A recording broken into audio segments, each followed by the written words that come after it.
The gCADPlus shadow tool is reached from the gCADPlus drop down, and you pick shadow, and as the name implies, that allows you to apply some shadowing to individual symbols to add a little more depth to a design. Let's pick this symbol, that one. In fact, we'll pick all of the plant symbols like so, and then hit the enter key.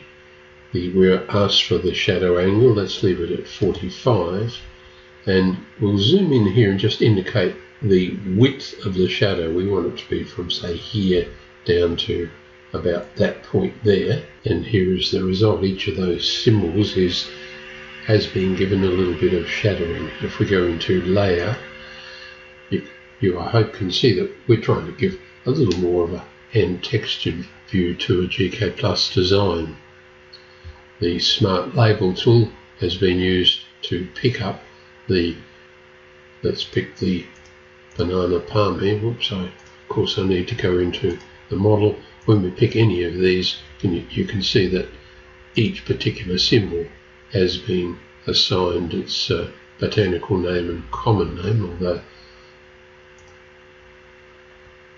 I still have to, that was interesting. What I picked then, of course, was the shadow, and of course I need to pick the Monstera to see things in the properties box.